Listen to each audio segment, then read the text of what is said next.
Well, May is National Foster Care Month, and here on Connecticut Style, we want to make sure that we're doing our part to raise awareness about the need for loving foster families. There are thousands of children that are just waiting to be placed in a loving home. So on our show today, we have Jacqueline Ford of DCF and Susan Herget of the Foster Adoptive Mission. They're here to share how you and I can help meet the need by opening our homes and our hearts. Ladies, welcome to the show. Great to have you. Thank you for having us. Thanks for being here. Thank you. Jacqueline, I want to start with you and kind of talk some numbers, kind of put it into perspective for us. How many kids are we seeing here in Connecticut placed in foster care or in need of a foster home?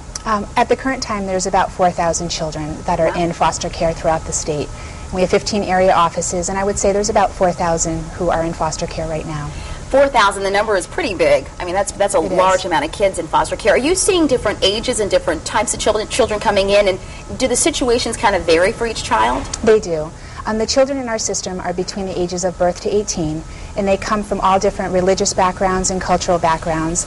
Some come with medical needs, some come with emotional needs, some come just needing the love and commitment of a family.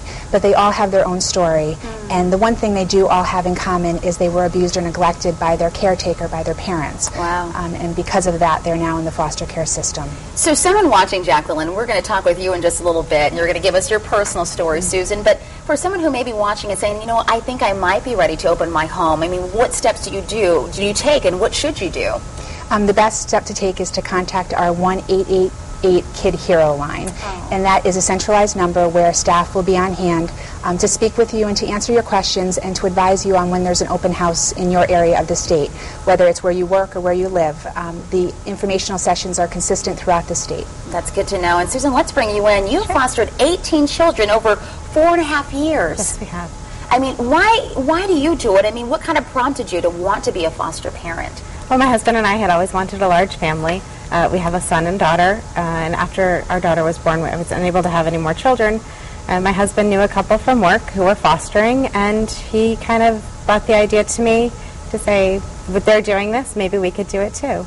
And currently, how many kids do you have with you? We have 2 infants in our home. 2 infants. And how old are they? They're 5 months old. Is it difficult for you, though, knowing that you're not a permanent home? I mean, these are children that you're loving, and how difficult is it going to be to let them go?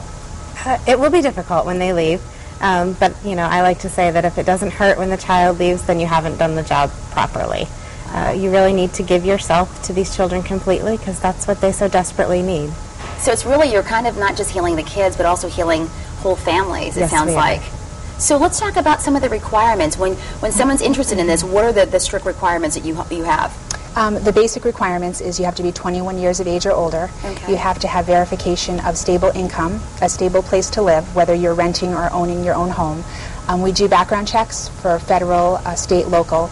We also do background checks at the Department of Children and Families, Protective Services. So providing all of that comes out okay, then we will consider you eligible for our foster care system. It sounds, you know, I know it for some of us watching, and even for myself, it sounds kind of like, oh, my heart would just bleed to have to say goodbye, but you really are paying it forward, and really, like you said, healing big families and entire families. Let's talk about the different types of foster care if we can. Are there different types? Yeah, in the Department of Children and Families, we have your traditional foster care. We license families to be foster parents or medically complex foster parents, which you have to do a little bit more training in order to be a medically complex foster home. And a medically complex foster home can run the gamut of a child who has an allergy to maybe peanuts or bee, to having maybe a tracheotomy or being confined to a wheelchair.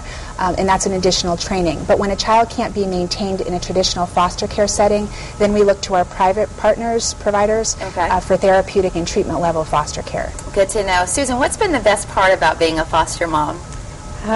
Every day is fantastic. The lessons that my children are learning from foster care, we could sit down and talk about issues such as teen pregnancy or drug abuse or homelessness, but my children are learning the lessons by living them.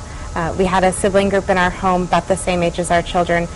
For the first 2 weeks that they were in our home, they slept cuddled together in the hallway. And my children can understand because there were more than enough beds in our house, and you know, that was a lesson on homelessness. We had a little boy who was very drug affected. My son will tell you to this day he's never going to use drugs because he doesn't want a child like that. But really the greatest feeling that I take away from it is helping to be part of that team that reunites a child with his or her parent. Wow.